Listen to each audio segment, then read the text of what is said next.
ऐसे अब आगे पढ़ो।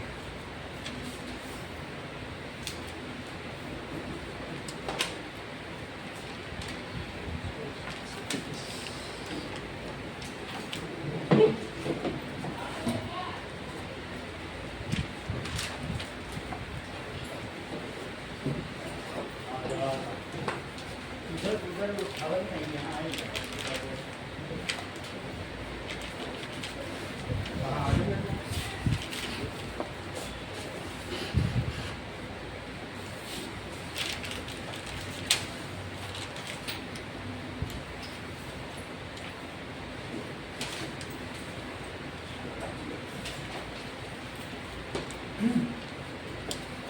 कौन कौन है? अविश मंगल दो लोग हैं।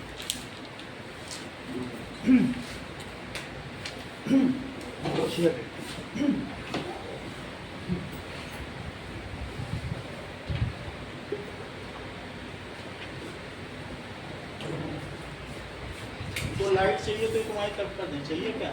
नहीं चाहिए?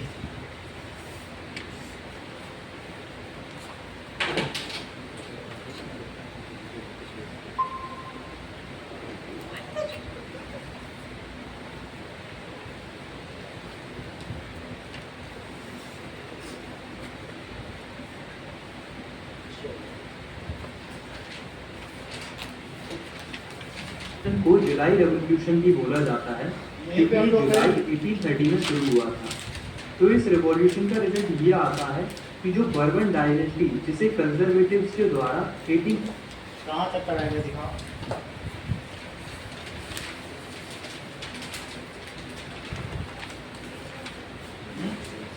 Age of Revolution।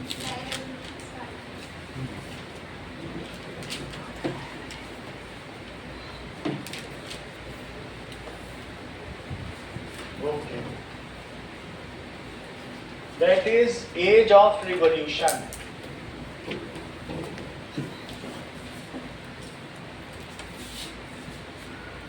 तो हम यहाँ देखेंगे कि 1830 से 1845 कब से कब तक, देखिए 1830 पेज निकालो।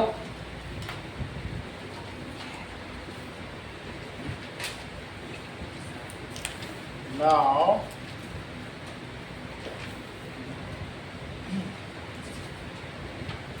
Age of Revolution, that is section 3,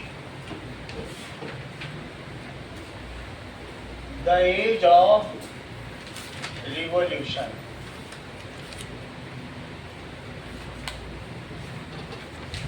तो ये बताइए डियाना कि 1830 में जो जुलाई रेवोल्यूशन हुआ उससे फ्रांस में क्या बदलाव है?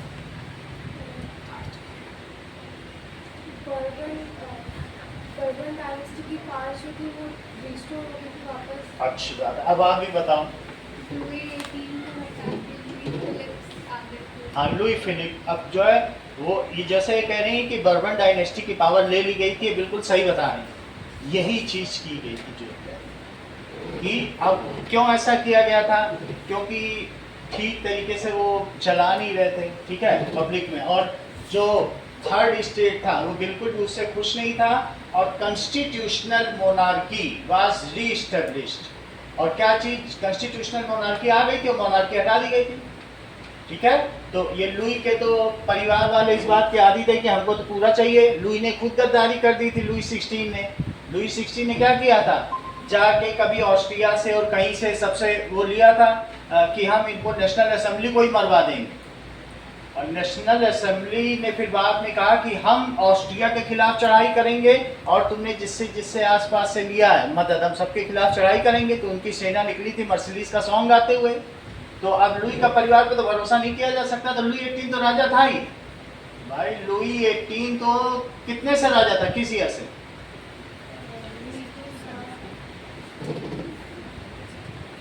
सपोर्ट नहीं करती हो तुम, बोलो। 1815 से राजा था। कब तक राजा रहा? 1830 में जुलाई रेवोल्यूशन हुआ। और जो लोग थे वो चाहे किसी भी वजह से, क्योंकि हम लोगों ने देख लिया कि गुजीपी मजीनी ने भी 1831 में वो कहीं कार्बोनारी में वो कहीं कहीं अलग अलग सोसाइटी की उसने स्थापना की। और भी जो भी रीजंस रहे हों, इन सीक्रेट सोसाइटी की वजह से ये एक रिवोल्यूशन हुआ। और फ्रांस तो लीडर रहा ही है, उसको किसी मजीनी की क्या ज़रूरत थी, उसको किसी मजीनी की जरूरत नहीं थी। बोलो बात समझ में आ गई? तो what was in July revolution, क्या हुआ था? लुई 16 की जगह लुई 18 आ गया था। लुई, अब उसके पहले की बात मत करो, जुलाई 1830 के रिवोल्यूशन में क्या हुआ था? लुई 18 किंग बन गया था और फिर तुम कह रहे किंग बन गया था। जुलाई 1830 रिवोल्यूशन में स्वाति क्या हुआ? लुई फिलिप आ गया था एंड दैट इज एब्डिक्टेड। एब्डिक्टेड किसको किया गया? पदच्युत किसको किया गया? यही बोलना है, सही? इससे क्लियर आ रहा है ये जो बोल रहे हैं कि कोई दिक्कत हो रही है, है ना? क्योंकि इसमें आवाज़ बढ़ाई भी जा सकती है, पीछे तक भी बच्चे होंगे तो होगा। अगर मॉडिफाई हो रही आवाज़ तो भी बता देना कि नहीं नहीं ये ठीक नहीं है, जैसा आप लोग कहोगे वैसा। चल, नाउ यहाँ तक की बात हो गई और इसी पर जब ये काम हो गया तो ड्यूक मेटरनिक क्या बोला कि when France sneezes then Europe catches cold. बोला ये बहुत खतरनाक हो रहा है जो हो रहा है, अब पूरे यूरोप में इसका असर देखा जाएगा। यहाँ तक लिखी है क्या? तो यहाँ तक की बात हो गई है। Now at the same time there was Greek war of independence. तो जरा ये भी आप देखिए, ये देख लिया रिस्टोर किया गया था, उसे अब लिबरल रिवोल्यूशनरीज के द्वारा फिर से हटा दिया जाता है। साथ में फ्रांस में कॉन्स्टिट्यूशनल मोनार्की सेटअप की जाती है, मतलब राजा तो रहेगा लेकिन राजा कॉन्स्टिट्यूशन के हिसाब से काम करेगा। तो जो लुइस फिलिपी था उसे एक कॉन्स्टिट्यूशनल मोनार्क बना दिया जाता है, मतलब वो काम अपनी मर्जी से नहीं बल्कि ये लुई फिलिप है, अब ये राजा बन गया, ठीक है? Louis Philip was made king. अब ये 1830 से कब तक राजा रहने वाला? करेक्ट, 1848, बिल्कुल सही था, ठीक है? फिर देखेंगे क्या होगा, फिर भी कुछ फिर और रिवोल्यूशन होगा, वो हम आगे करेंगे, वो अभी की बात है। चलिए, नाउ ये Louis Philippe was made king, आगे देखो। कॉन्स्टिट्यूशन के हिसाब से करेगा। तो ये था जुलाई रेवोल्यूशन इन फ्रांस। अब लुइस मेटरनिच फिर से बोल पड़ता है, वो एक बात बोलता है कि when France sneezes the rest of Europe catches cold. मतलब वो ये कहता है कि अगर फ्रांस छींक भी देता है ना तो पूरे के पूरे यूरोप को जुकाम हो जाता है।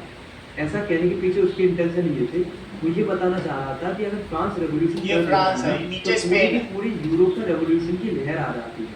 और ऐसा था भी, उसका ये कहना गलत नहीं था, क्योंकि जब फ्रांस में ये रेवोल्यूशन हुआ तो उसे देखकर जो बेल्जियम था उसमें भी रेवोल्यूशन की लहर आ जाती है। तो चलिए अब हम बेल्जियम का केस देखते हैं। इसे आप एनिमेशन समझो, जैसे जो बेल्जियम था वो उस समय पर यूनाइटेड किंगडम ऑफ नीदरलैंड के कंट्रोल में आता था, मतलब उसका ही पार्ट था। और उस समय पर यूनाइटेड किंगडम ऑफ नीदरलैंड में मोनार्की रूल था, इसलिए बेल्जियम भी इससे अलग होना चाहता था। ये कहीं इसमें लिखा हुआ है क्या कि बेल्जियम का केस है? कहीं इसमें लाइन में पढ़ो जाओ, नहीं तो अलग से बताएं कि इसी के समय में क्या हुआ कि दिया है कि नहीं, नहीं तो अलग से बताएं थोड़ा सा। Belgium war of independence note,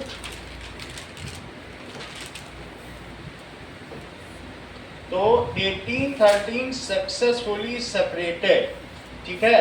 ये देखो, जो भी कोई भी किंगडम होंगे अगर वो कहेंगे United Kingdom of great Britain, लेकिन अगर हमें नीदरलैंड को बोलना पड़ेगा तो अब हम उसे क्या बोलेंगे? United Kingdom of Netherland. जो भी यूनाइटेड स्टेट्स हैं, अगर अमेरिका को बोलेंगे, वहाँ पर 30 स्टेट्स हैं, तो बोलेंगे यूनाइटेड स्टेट्स ऑफ अमेरिका। और अगर राजा का शासन है तो किंगडम बोलेंगे, और अगर राजा का शासन नहीं तो सिर्फ यूनाइटेड बोल के स्टेट्स बोल देंगे। जैसे यूनाइटेड स्टेट्स, वहाँ राजा होता अभी कोई तो यूनाइटेड किंगडम ऑफ अमेरिका बोला जाता। बोलो बात समझ आ गई? तो यूनाइटेड किंगडम ऑफ नीदरलैंड से कौन अलग हो गया? बोलो। So 1830 uprising, so there was 1830 uprising. Sir हाँ बोलो। जुलाई रेवोल्यूशन पूरा नहीं लिखा था। जुलाई रेवोल्यूशन इतना ही है, बस तुम लुई फिलिप आ गया, इससे ज़्यादा कुछ नहीं लिखना, इतना ही लिखना, इतना ही पूछा जाएगा, एमसीक्यू में पूछा जाएगा, ज़्यादा नहीं पूछा जाएगा। क्या था ये नहीं पूछा जाएगा कि जैसे, ठीक है, बहुत सारे मेंबर्स ने भाग लिया इसमें जुलाई रेवोल्यूशन में, और क्या क्या हुआ बताइए। Middle class elite, professor, school teacher, clerk and members of जो कॉमर्शियल मिडिल क्लास, ये एक ऐसा रिवोल्यूशन है जो इन सब जगहों पर हुआ, ठीक है। तो in their was 1830 uprising in France, उसी के आगे लिख लो भी, फ्रांस का ही लिख लेते हैं, France. It was named as July revolution, ये जुलाई रेवोल्यूशन कहा गया। अच्छा, इस रिवोल्यूशन में क्या हुआ, कौन कौन पार्टिसिपेट किया। So this revolt was done by common people against the monarchial rule. So ये कॉमन पीपल ने किया था, और किस मोनार्क के अगेंस्ट किया था, ये तो लिखा ही है तुम्हारे में, ठीक है। So and restore the constitutional monarchy again. चलो now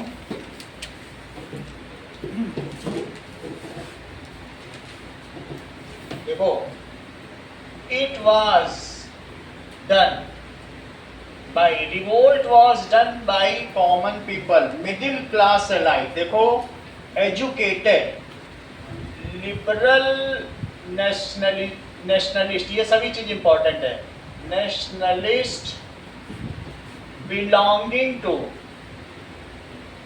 middle class elite, middle class elite, कौन कौन थे, एजुकेटेड, मिडिल क्लास, ठीक है, हु वर एजुकेटेड, जैसे कौन कौन आएगा इसमें, like professors, school teachers,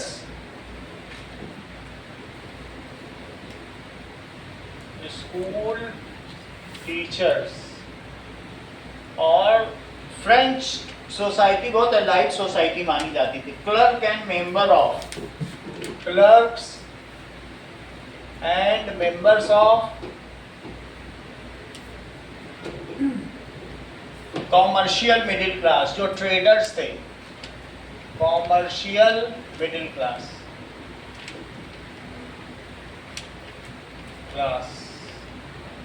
they abdicated monarchy, monarchy भी लिख सकते हो, या बूर्बो डायनेस्टी, बॉर्बन डायनेस्टी को बूर्बो डायनेस्टी कहा जाता है, डायनेस्टी, किंग लुई 18 को हटा दिया था, एंड रिस्टोर्ड, और रिस्टोर किसे कर दिया था, restored constitutional monarchy,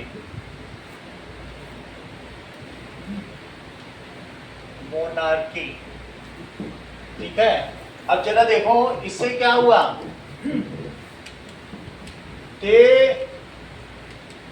made Louis Philippe a constitutional monarch, Louis Philippe को इन्होंने कॉन्स्टिट्यूशनल मोनार्क बना दिया, और साथ में पावर फिर से नेशनल असेंबली के हाथों में आ गई, ठीक है, Louis Philippe, and power came back to national assembly. National assembly का क्या मतलब है, नेशनल असेंबली यानी liberal nationalist, liberal nationalist. The words of Duke Metternich proved right. The upheaval now, a spark of upheaval now has reached to Belgium, and in this the 1830 The southern part of United Kingdom of Netherlands announced itself as a free nation state and named it a Belgium. देखो लिखा है कि नहीं? The spark of upheaval, इसकी चिंगारी, upheaval, reached, कहाँ पहुंच गई बताओ? बिल्कुल उसके बगल में देश है, नेबरहुड में पहुंच गई. Now southern part of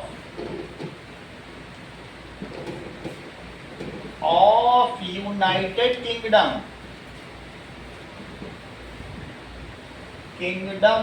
of Netherland. तो नीदरलैंड, अगर तुम मैप देखोगे तो ये नीचे तो स्पेन है और ये फ्रांस है, ये यूरोप का मैप है. ये पुर्तगाल है, पुर्तगाली लोग होते हैं. ये होता है स्पेन, जिसने साउथ अमेरिका में बहुत साल शासन किया. ये फ्रांस है, और फ्रांस के ऊपर कौन है? नीदरलैंड. और नीदरलैंड का ये सदर्न पार्ट क्या है, जिसको कहते हैं बेल्जियम. तो ये नीदरलैंड है. नीदरलैंड को डच कहते हैं. यहाँ क्या बोली जाती है लैंग्वेज डच. वैसे तो 51% इसके आधा पार्ट में बेल्जियम में भी डच बोली जाती है, वो तो हम लोगों ने देखा था. ठीक है. Now United Kingdom of Netherland, ठीक है, declared, formed an independent kingdom, यानी वहां के राजा ही बना, किंगडम ऑफ बेल्जियम. बस इतना ही याद रखना है. कब बना ये याद रखना है.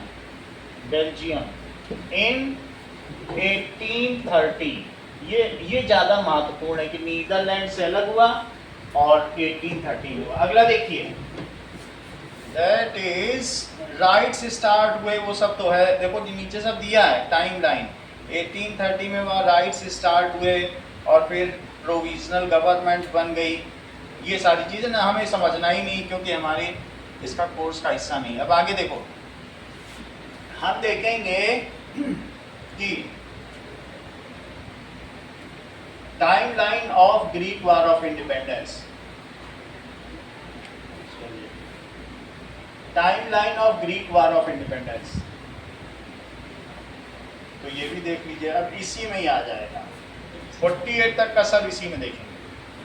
चलिए, तो ग्रीक वार ऑफ इंडिपेंडेंस देखेंगे, फिर वीडियो पे आते हैं. तो ग्रीक वार ऑफ इंडिपेंडेंस के लिए अलग हेडिंग डालो, Greek war of independence. That is 1821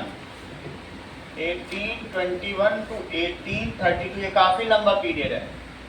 1832. तो जब हम ये देखते हैं कि इसी में यूरोप में एक अपहीवल हुआ है. ये देखो, ये रहा इटली, जिसके 7 पार्ट्स हैं, सार्डिनिया, पीडमोंट, और इसी के बगल में ये ग्रीक है. और ग्रीक के बगल में ये उस्मानिया सल्तनत है, जिसका नाम क्या है? Ottoman empire. ये जापान है. इस तरीके से पूरा जाना नहीं है. ये देखो, इससे हमें लेना देना है. इसको कहेंगे Greek. It was coming under this big territory. This big territory is called, ये कौन सी टेरिटरी है? Ottoman empire. When Prince Suleiman, after 50 years of ruling, died, then he was having 5 sons. उनके 5 बेटे थे. रानियां तो बहुत थी. उनके बीच शक्तिशाली बेटे 5 थे. उनके बीच लड़ाई शुरू हो गई. और लड़ाई होने के बाद वो सुल्तान के लिए लड़ाई हुई। सुल्तान का मतलब खलीफा। किसके लिए लड़ाई शुरू हो गई बोलो? खलीफा। हम खलीफा बनेंगे, हम खलीफा बनेंगे। तो ऐसे में जब उसमें इंटरनल कन्फ्लिक्ट शुरू हुए तो इसका फ़ायदा किसने उठाया? और सभी लोग, जो पुरानी सभ्यता थी, ग्रीक था, यहाँ बीच में रोम था। इटली में, इटली की राजधानी आज रोम है ना? वहाँ कोलोसियम बना हुआ है बहुत बड़ी, जहाँ लोग बैठ के देख सकते थे, एक तरीके का स्टेडियम बना हुआ। तो ग्रीक और रोम, तो ये सभ्यताएं लगभग समान है। ग्रीक में किस चीज़ का, ग्रीक को ज़्यादा महत्व क्यों दिया जाता है? क्योंकि 20,000 लोगों को मार दिया गया। चित्र देखो। ऐसे में ग्रीक वॉर ऑफ इंडिपेंडेंस निकालो तो ग्रीक वॉर ऑफ इंडिपेंडेंस आप देख रहे हैं ना, कैसे वो नदी किनारे बैठे हुए। Figure number 8, the massacre of Chios, that is Eugene Delacroix ने बनाया। ये पेंटिंग है जिसमें कैसे लोग मारे गए हैं, कैसे अपने घर से निकाले गए हैं। ये बात समझ में आई? आइलैंड ऑफ कियोस में कितने लोग मारे गए हैं? 20,000 ग्रीक्स। तो ये कहा गया है 20,000 ग्रीक्स इतिहासकारों ने लिखा मार दिए गए। लेकिन ऐसे समय में भी कितने महान ग्रीक्स थे कि 2,000 ग्रीक्स अपनी टेस्ट ट्यूब और ऑपरेटर्स लेके जंगल भाग गए कि जो हमारा साइंस है वो पीछे न रह जाए। वो खाना पीना लेके नहीं गए कि हमारा प्रैक्टिकल पूरा हो जाए, हम दुनिया को ज्ञान दे सकें। इसीलिए alpha, beta, gamma, delta, epsilon, ये जितने भी लेटर्स हैं या जितने भी साइंस के नाम हैं वो ग्रीक के नाम पे। अब ग्रीक यानी यूनान। यूनान की दवाएं आज भी सबसे पुरानी दवाएं, इन्होंने दुनिया को होम्योपैथी दी। तो समझ में आ गई बात कि नहीं? तो दे वर वॉरियर्स, लेकिन उसमें इनको जो है ऑटोमन एम्पायर ने बंदी बना रखा था। What do you mean by romanticism? Romanticism का मतलब क्या होता है कि टू ग्लोरीफाई। वैसे तो जो रोमन्स हैं वही सबसे ग्लोरियस है, लेकिन हम अगर उनकी नकल करते हुए अपने ही कल्चर को ग्लोरीफाई करें तो उसको रोमांटिसिज्म कहते हैं। हम अपने पुराने फोक डांस, फोक लोर, फोक स्टोरीज, दंत कथाएं नहीं होती हैं कि एक कछुआ था, एक खरगोश, ऐसे कुछ कुछ कहानियाँ, पंचतंत्र की कहानियाँ। रोमांटिसिज्म का मतलब है कि हम गांव-गांव जाएं और गांव-गांव में जो बूढ़े बुजुर्ग लोग हैं उनसे पूछें और जो वो बोलते हैं वो लिखते जाएं और उसकी एक मोटी सब जगह जाएं और पूरा कल्चर इकट्ठा कर लें। इस चीज़ को कहते हैं दासवाल। क्या कहते हैं? दासवाल यानी लोकल कल्चर, एथनिक्स, एथनिसिटी। समझ में आ गई? तो ग्रीक का बहुत महान कल्चर था। ये रोम से बहुत दूर तो है नहीं, बल्कि उससे भी ग्रेट कल्चर था। इनके पास तो साइंटिस्ट बड़े बड़े थे। तो Greek has given so much knowledge to Europe. ठीक है? तो ऐसे में एक यहाँ का पोएट था जिसका नाम क्या था? Lord Byron. उसका क्या नाम था? यहाँ का इंग्लिश पोएट था, ये इंग्लैंड है। तो इंग्लैंड का लॉर्ड, इसको ज्यादा बोला जाता है, Byron. He was given credit to Greek war of independence. और ग्रीक वॉर का झंडा इस तरीके से था, क्रॉस में।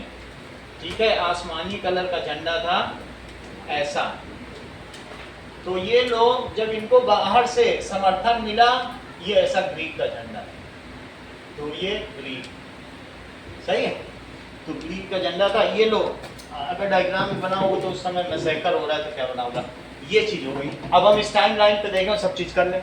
लॉर्ड बेरियन ने ना सिर्फ पैसा इकट्ठा किया, उसने रोमांटिसिज्म को बढ़ावा दिया कि ग्रीक ने हमको ज्ञान दिया और आज ग्रीक मुसीबत में है, यही सही मौका है। चलो, जबकि ऑटोमन एम्पायर में कन्फ्लिक्ट है, प्रिंस सुलेमान मारा जा चुका है, चलो ग्रीक को आज़ाद करा लें। ना सिर्फ उसने पैसा इकट्ठा किया बल्कि जाके लड़ाई की। ये बात अलग है कि वहाँ पर उसको फीवर हो गया और फीवर की वजह से 31 ईयर्स की एज में उसकी डेथ हो गई। हम लोग उसका चित्र भी देखेंगे। बोलो, बात समझ आ गई? तो कुछ अगर डायग्राम इसमें बने होंगे तो देख लें, फिर ये सब तो लिख ही लेंगे। ये देखो, ग्रीक वॉर ऑफ इंडिपेंडेंस में एक तो ग्रीस का झंडा है, इंडिपेंडेंस। ये ग्रीस का झंडा है, देख लो। ठीक है? ये है। अब आगे की बात देखें कि नहीं दिखाएगा तो बाद में देखेंगे, और ज़्यादा तो नहीं बता रहा। चलो, Let us write down about it. So, in book में आ जाइए वापस यहीं पे कि ये now Greece was under control, ठीक है, टू ऑटोमन एम्पायर।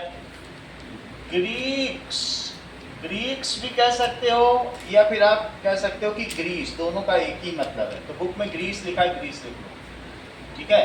ग्रीस या इसको यूनान भी कह सकते हो,